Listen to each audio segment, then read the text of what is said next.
ये जो बुर्ज खलीफा का सबसे ऊपर का स्टील पाइप है, ये आपको कितना बड़ा लग रहा है? 10 फीट, 20 फीट या फिर 50 फीट? दोस्तों, ये सिर्फ इतना सा बुर्ज खलीफा का हिस्सा ही 136 मीटर का है और सिर्फ उतने हिस्से का वजन ही 300 टन से भी ज्यादा है। सन 2008 में दुबई में कोई क्रेन तक नहीं थी जो इतना ऊपर इतने वजनदार पाइप को ले जा सके। अब कैसे इंजीनियर्स इस मोटे पाइप को ऊपर लेकर गए? इसके अलावा स्टील पाइप के ऊपर ये कुछ डिवाइस लगा है, ये किस काम आता है? कैसे ये डिवाइस पिछले 13 सालों से दुबई को बचा रहा है? सबसे पहले तो आप ये जान लीजिए कि ये ऊपरी हिस्सा किस काम आता है। इस स्टील पाइप का कोई तो काम होगा। दरअसल अगर दोस्तों ये ना होता तो बुर्ज खलीफा कभी भी टूट सकता था। दोस्तों, ये जो पाइप है ये 4000 टन स्टील से बना है।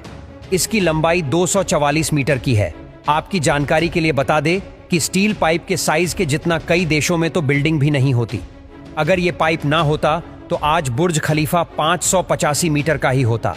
इसी हाइट तक पब्लिक जा सकती है और ये हाइट बुर्ज खलीफा में 150 फ्लोर तक है। इसके ऊपर से ही ये स्टील का पाइप है जिसमें 150 से लेकर 159 तक के फ्लोर्स है। आपको बता दें कि ये फ्लोर रहने लायक नहीं है, यहाँ खतरा बहुत रहता है। तेज हवा जब चलती है तो ये ऊपरी हिस्सा 6 फीट तक इधर उधर होता है और ऊपरी हिस्से का इतना हिलना ये कोई इंजीनियर्स की गलती नहीं, बल्कि ये बुर्ज खलीफा की खासियत है।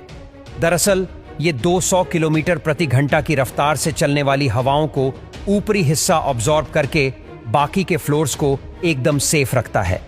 अमेरिकन इंजीनियर विलियम बेकर ने इसके डिजाइन को बनाया था और इनके डिजाइन के मुताबिक ये हवाओं को रोकता ही नहीं बल्कि कंफ्यूज भी करता है।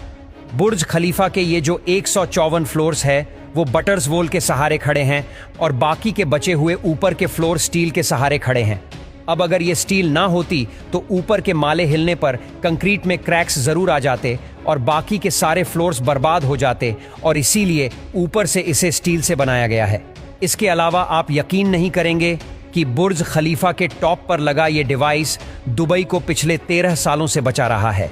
दरअसल इंजीनियरिंग भाषा में इसे लाइटिंग अरेस्टर कहते हैं। इस डिवाइस में एक छोटा सा सेंसर है जो बादलों में मौजूद एक्टिव चार्ज को डिटेक्ट करता है।